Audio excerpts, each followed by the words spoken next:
Good morning, good afternoon, good evening, folks, depending on where you are watching us from today. You are watching Charting the Future of Student Information on Salesforce.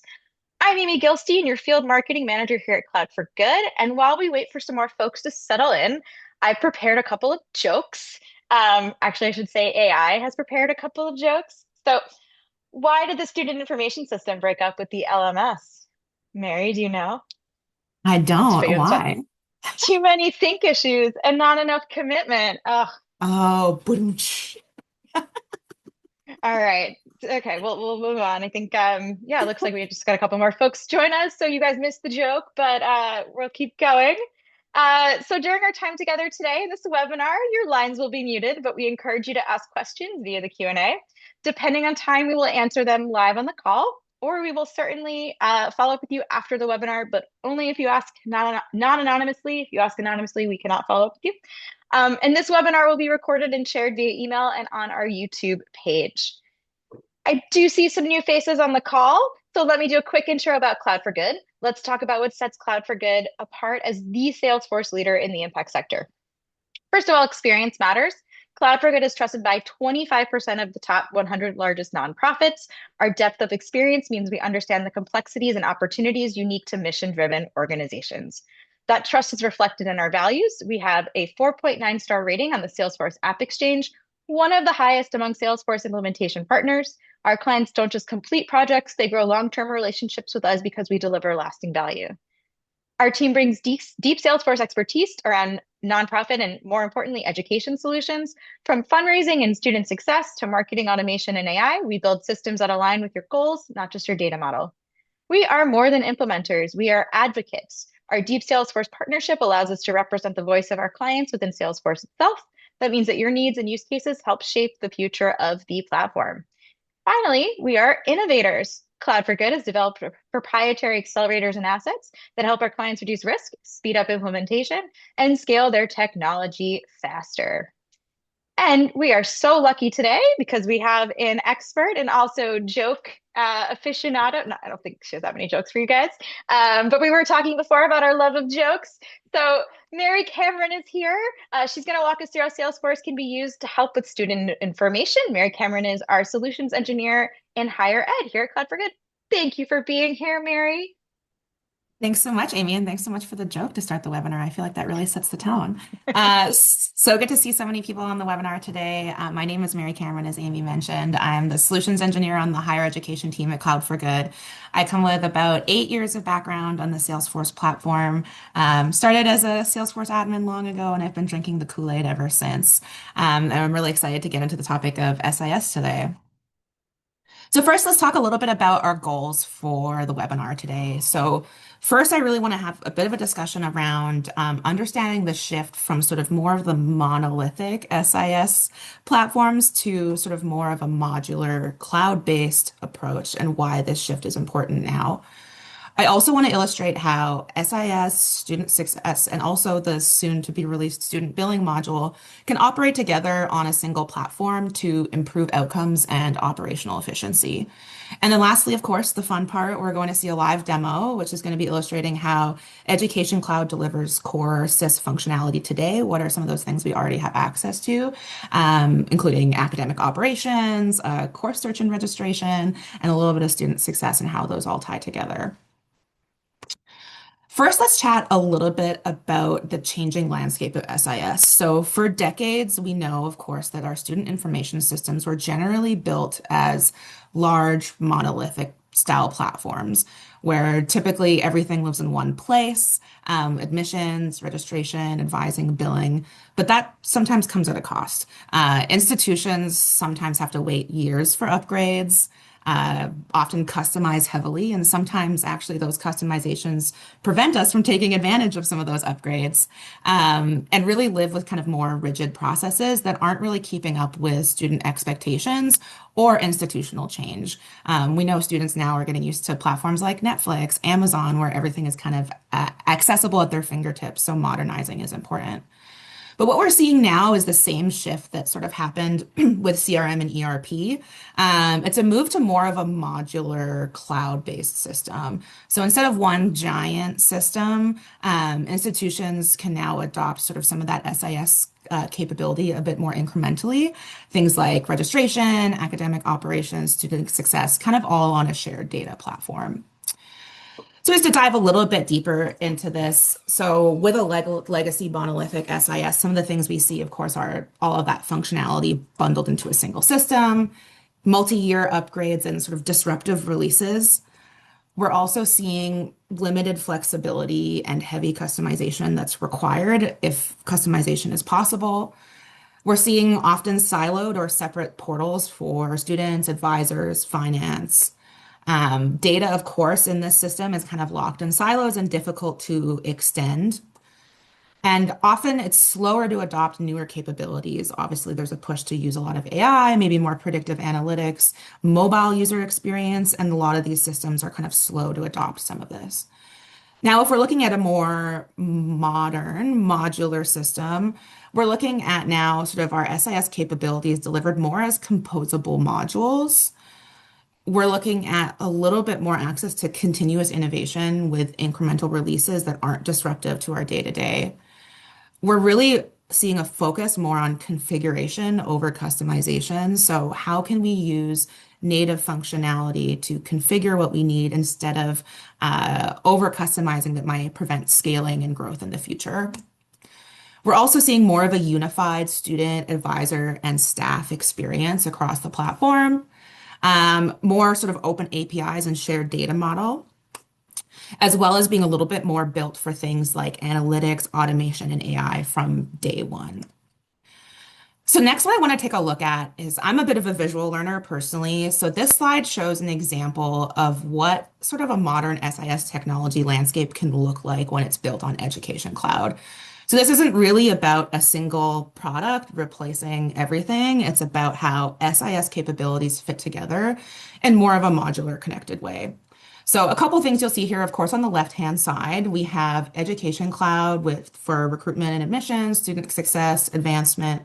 And then we have some of that student information system functionality that is either already available, like academic operations, course registration, course search, holds and blocks.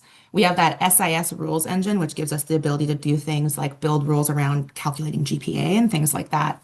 And then upcoming, we have that student financials sort of module that will be coming out shortly in the new year, as well as transfer credit processing.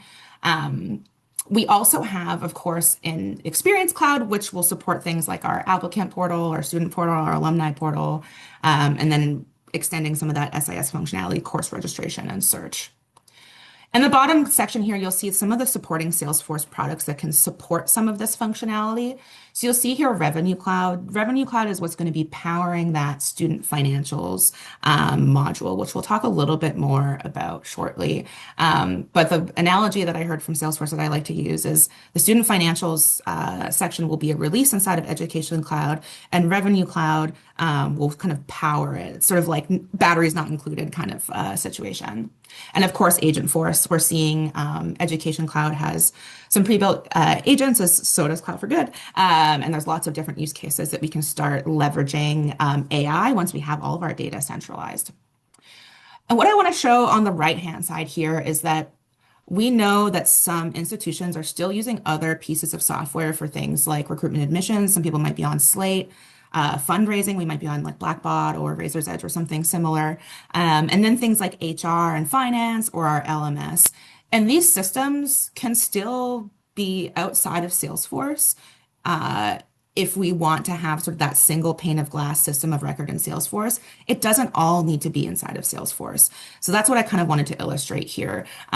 This modular approach does give us more flexibility in terms of if there's certain pieces of software that our teams are used to or that we really like, or sometimes there's certain pieces of software that do the job, like finance, we're not going to replace inside of Salesforce. And then we can connect those things either using Data 360 or MuleSoft. There's kind of a conversation there in terms of what connection makes the most sense. Or that could also be something like an Informatica or a Boomi. And then we can also connect, of course, to if we have a data lake or a data warehouse that has unified data as well. And that final piece is if we're using Marketing Cloud or another marketing tool, if we are using sort of that data cloud model, we actually now have access to all of the data, even in our external systems, unified in a place that we can now use that for more personalized outreach and like more targeted segmenting. So this was just to kind of give a visual overview of what this landscape could look like in the future. Something I wanted to sort of go over quickly is what some of the current available functionality is in Education Cloud today. So some of the things that are currently available that we're going to take a look at are the course search and registration. We'll take a peek at that today. You're able to schedule holds and blocks so we can prevent students from registering based on certain criteria, which we'll also see in the demo today. And I mentioned as well that SIS rules engine, which gives us the ability to do things like calculate GPA or other functions. Some upcoming releases that you may have heard chatted about, we have that student financials launch. We have transfer credit processing, as well as that waitlist management functionality. That's sort of some of the upcoming releases from Salesforce. Something that I do want to call out is with our experience in higher ed and SIS implementations, we know that often there are other factors that come into play in the conversation around SIS that might not actually be included in the official SIS product roadmap from Salesforce. And these are some of the areas that have come up in conversations that we've had with other institutions that we actually have accelerators for. So a couple of those things are continuing in executive education. We often find that tends to be part of the SIS conversation. And some folks are actually using continuing in executive education as sort of a first phase before we get into more complicated student fee management and billing. Because you can give our students that sort of shopping cart, Amazon-like experience for registering for courses and checking out and paying all in one go before we get into sort of some of the more complicated fee management for like a traditional learner. We've been seeing that as a potential good use for phase one. Faculty management as well, we have an accelerator for. So doing things like being able to schedule our faculty for specific course sections, as well as do some like faculty contract management, make sure we're tracking that they're at sort of capacity or sort of our workload management of our faculty. We also have things for attendance management, for example. And then the final one that we see coming up in these conversations is sort of like corporate engagement or career teams. So managing some of those corporate partnerships, whether it's for internship or career opportunities, or just trying to grow our giving relationships with corporate partners. That's something that we see as well. The last piece, and then we'll get into the demo. I just wanted to give a quick overview of the Student Financials module and Revenue Cloud. We've been getting a lot of questions about how this is going to function. And this sort of diagram sort of gives you a bit of an idea of how the initial sort of fee calculation will be functioning. So there's a couple of different inputs into our fee management decisions. So you'll see, of course, if a student selects specific courses for a term, that can populate our tuition fees. If a student applies for and receives things like housing, and then as well, if we have any financial aid or scholarship awards, we can add that as well into the fee calculation to get a holistic picture of what those student fees are. And then that's where the next step would be to present the invoice and payment options. So just to give you a bit of a visual of how that sort of initial module is going to look. And I know there's plans for lots of releases coming in the future as well. Without further ado, we want to get into the fun part. So this is sort of an overview of what we'll be covering in the demo today. So we're going to start first in the Academic Operations app in Education Cloud. So we're going to take a look at leveraging the Learning Wizard to build out the sort of course and section framework. Then we're going to hop into Experience Cloud and we're going to take a look at the portal experience for students to plan their degree pathways, search for courses, and actually register for those courses. And then we're going to take a look finally at student success and how this academic data in our now unified platform can allow advisors to act immediately on some of this information. Alrighty, so time to shift into our demo. So first, as I mentioned, we're starting with our academic operations app. The academic operations app really is sort of the brain of the SIS. This is where institutions can define their academic structure with things like terms, programs, courses, and the schedule, of course, that sort of make that information available across the student experience. So in this example, we're going to take a bite-sized piece and we're actually just going to create a new learning course from our learning wizard. Oh, this is making me logging in again. One moment, please.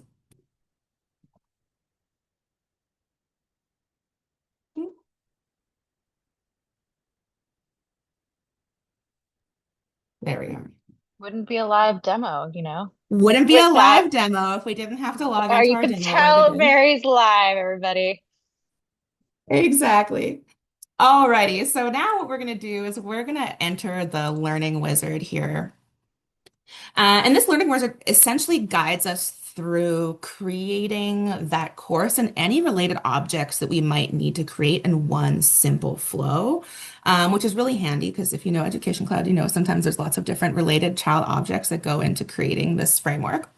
So the course that I'm going to create here is we're going to do Introduction to Climate Change and Sustainability. If this course was offered by a different provider, I have the ability to tag that here. I can tag my academic level. Of course, I can set our active from date and to date.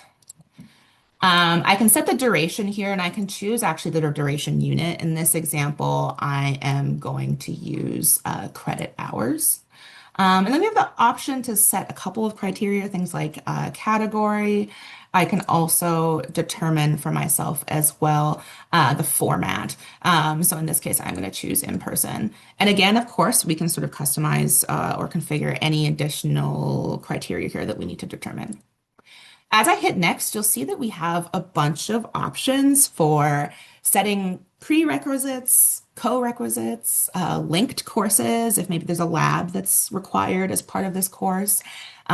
We also have the ability to add something like called recommendations. So if a student is registering for a specific course, we can recommend other courses that go well, or maybe recommend other courses that are sort of part of their program that they haven't planned for yet. So we're able to really start to build in this criteria to really guide our students through what they need to be registering for.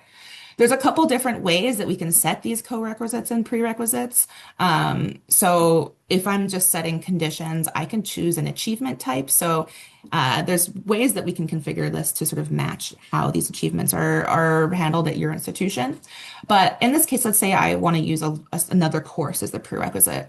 I can actually then go find that course. Let's say it's calculus. I can determine a minimum grade value as well as the duration units. And then now that prerequisite is required before I can register for that course. If I wanted to go take it a step further, I could set a learning rule as well. Learning rules are essentially if there's more complicated criteria that needs to be set in order to enroll in that course, we can do so with something that's called an expression set. Excellent.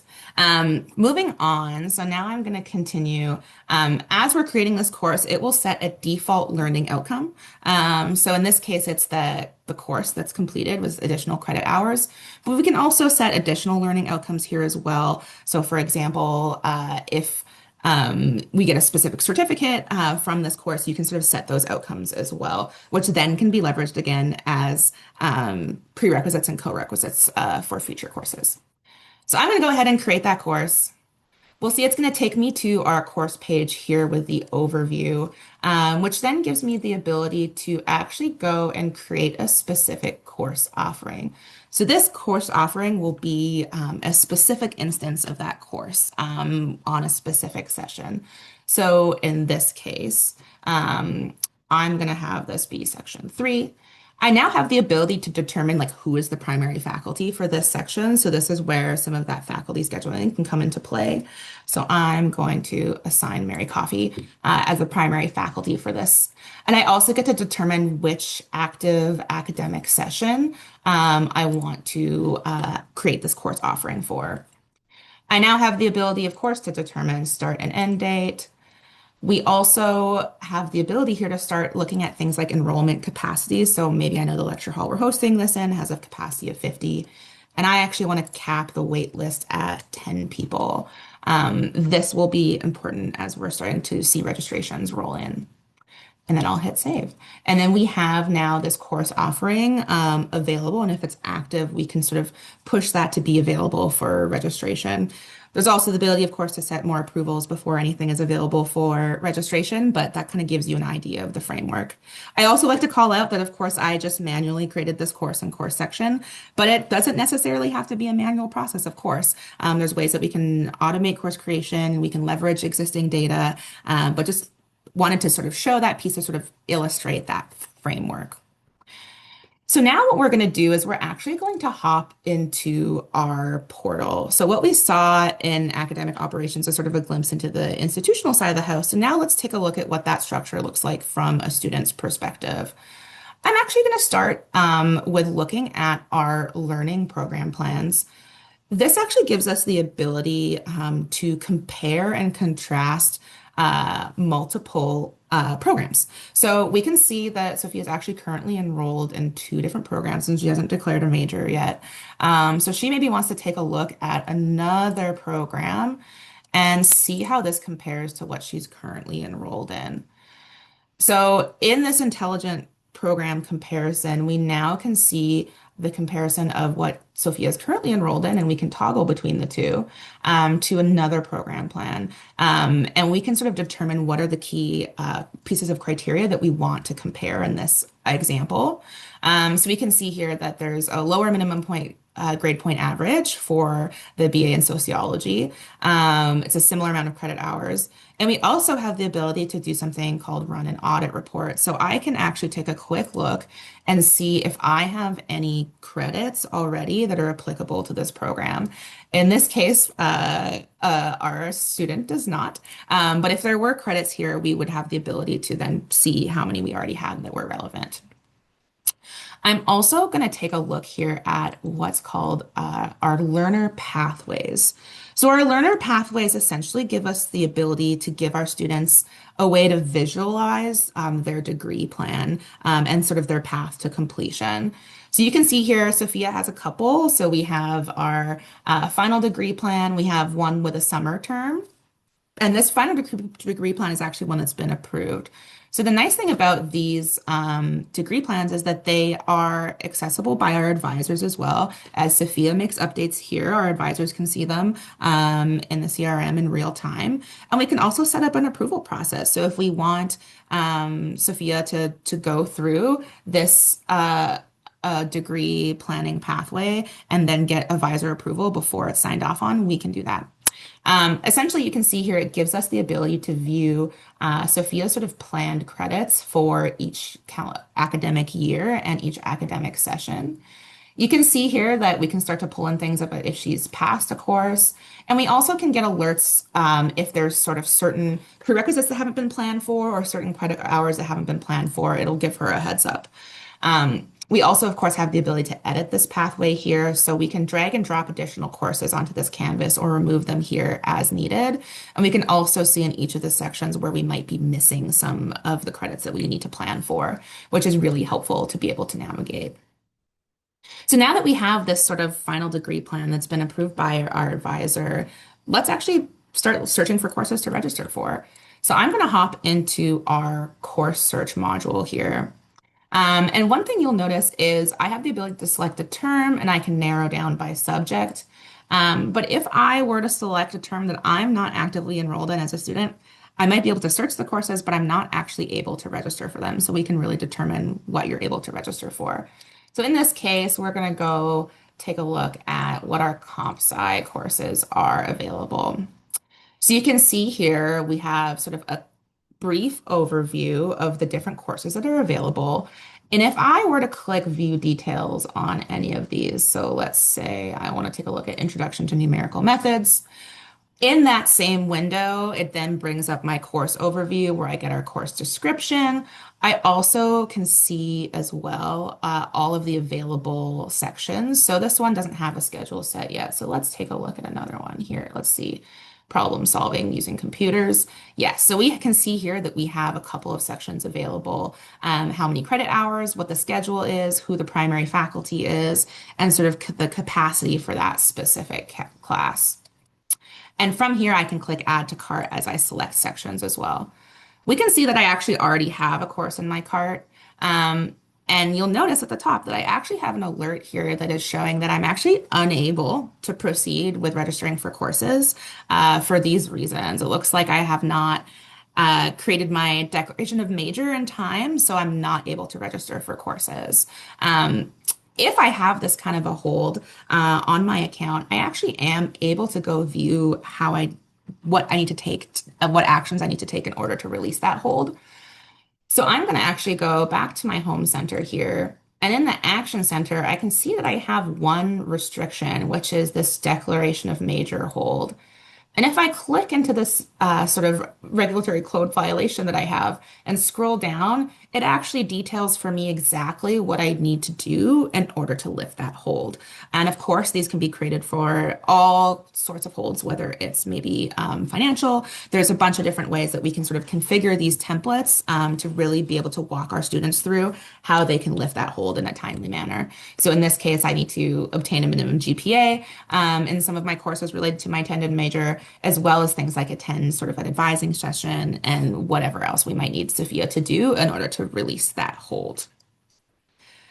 Great. The last sort of piece to take a look at is we do have the ability now to see my courses. So this will be all of the courses that I have currently registered for. So I'm going to take a look for our current semester here. And we can see that I am currently enrolled in two courses. And depending on if I am still within the date range for dropping a course, this would be actually where I can drop courses as well. So that gives us the ability to really customize our schedule here. Great. So now registration is complete. That enrollment isn't just a transaction, it actually becomes part of that student's academic record. And this is where the real power of a unified platform shows up. So let's take a look at what happens behind the scenes once a student registers. So we're now in our Student Success app in Education Cloud. And we can see on our student record here that we have a few record alerts. We can see here that hold that's preventing registration. But what I want to do is I want to hop into that academics tab here. And now we can see here in real time not only which terms that Elena has been enrolled in, but we can also see all of the courses that she is enrolled in. These will update in real time. And we can see her participation status here, whether she's enrolled, on the wait list, completed, if she's dropped a course. That's all information that we can now see in real time. I'm going to hop now into her academic case. Now, because this academic data lives on the CRM platform, our advisors actually can immediately act on it. So instead of advisors hunting across systems, they can kind of focus on the conversation and the student. So in this case here, I would have the ability to leverage AI to create a little academic insight or current term insight if I'm going into a meeting. And it's able to pull in some of that academic information ahead of my meeting with Elena. So I can see here a couple active issues. There's certain credit hours that are completed or undeclared. We have time constraints due to her athletic responsibilities. So it really can start to pull in all of that unified data, whether it's academic or maybe it's coming in via data cloud from another system to give us a whole picture on that student. And this is really kind of what I plan to demo today, but this really is just the very tip of the iceberg when it comes to SIS functionality in Salesforce. We could spend hours going through all of the different capabilities that we can configure. But what I'm going to do now is I'm going to hop back into our deck and just give a quick overview of what we just walked through. We talked through our academic structure and operations. So we take a look at the learning wizard to build out sort of that course and section framework. We also took a look at course search and registration, as well as some of the degree planning functionality in the portal. And we also then dive back into student success to take a look at how that academic data in our unified platform allows advisors to immediately act on it. Thanks so much for joining us. Amy, do we have a couple questions to go through? We do. We actually have a bunch. I don't think we're going to have time for more than one or two since we are pretty much at the end. Yeah. So, All right, Mary. If there's functionality that is not yet available for Salesforce's roadmap for SIS, how do you propose that we fill that gap? Yes, absolutely. So that's a question that we've been getting a lot. So if you see something that's on the roadmap for Salesforce SIS functionality, but it's not here yet, there's a couple things that I like to say. One is that typically, we don't see SIS projects being completed in like under 6 months, depending on the scope of the project. So there's a good chance that the functionality that you're waiting for will actually be released by the time it's time for go live. The other thing that I will say there is that as an implementation partner with so much experience in higher ed, there's been a lot of these sort of SIS pieces of functionality that we have configured before it was on the roadmap. So we're able to be your trusted partner and sort of discuss if there's something that needs to be available for day one that is not regularly available yet. We can figure out a way to configure it that won't require like costly rework once the standard functionality is out. So that's something that we can have a conversation about. So don't need to be too afraid if there's things on the future roadmap that aren't available yet. We can find a solution. Excellent. You think we have time for one more, Mary? How are you feeling? That sounds great. Okay. Will the student financials module, sorry, be able to support non-tuition revenue like housing or continuing ed? Yeah, absolutely. So kind of two parts to that question. Um, so the first answer is yes. So non-tuition things like housing or other fees. The model that Revenue Cloud is built on is very flexible. It uses something called products and price books. So we really have the ability to customize that fee structure and where those fees are coming from. So the first answer is yes. For continuing ed, yes. We talked a little bit about how continuing ed might not necessarily be Revenue Cloud. It depends on the solution we use for continuing ed. We're seeing a lot of folks using Commerce Cloud or other sort of shopping setups, in which case you can actually manage payments and course checkout all within Commerce Cloud. So that would be a conversation again about where that would live. But the answer is yes, we absolutely can handle fees for continuing education as well. Wonderful. All right, let's wrap us up if that's all right, Mary. Let's go to the next slide. Um, Absolutely.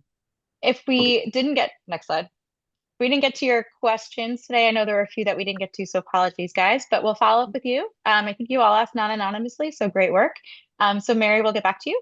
Uh, Also, if you have any questions that came up since we have been chatting, there's a survey that will pop up immediately after this ends, and feel free to ask follow-up questions there. We do read all responses. Before we say goodbye, though, we're of course leaving you guys with some next steps. On the bottom of your screen, we have an aptly named resources tab. Uh, you know, it's full of resources. You can check out some of our resources down there. They include our Cloud for Good YouTube channel. So please follow us, like, subscribe. I sound like an influencer, but we have a ton of great content there, especially on higher ed, that you can really dig deep into and learn a whole bunch. On January 15th, if you are in the Southern California area, you're welcome to join us for an in-person event all about this topic, reimagining student information systems, a collaborative forum for those SoCal institutions. Mary will be there too, so you can ask her questions in person and collab with your peers. And then this is way in advance, but another student information webinar will be happening at the end of March, which seems like forever from now, but it's only 3 months away. And we'll be talking more specific example of Jessup University's SAS transformation with Salesforce. So get that on your calendars now. You can go ahead and actually register for both of those things in that resources tab so you don't miss out. And that does wrap us up today. Thank you so much, guys. And thank you so much, Mary. Mary's email's here if you have any more questions for follow-up. But like I said, we'll also review any questions that you guys asked either here or in the survey. This webinar will be up in the next few days on our channel, and you'll receive an email from us as well. And if you're watching us there from the future, I'm really happy you found us. And if you're watching live, like I said, you'll get a survey that pops up immediately after the webinar ends. Please provide feedback. We do read all responses. Okay, so this is our last webinar of 2025. So if you're a return viewer or dare say a fan, it's been a pleasure creating all this content for you. Thank you guys for tuning in. I hope everyone has a safe and relaxing end of year. And we'll see you at our next webinar in-person event in 2026. Thanks again, Mary. Thanks so much, Amy.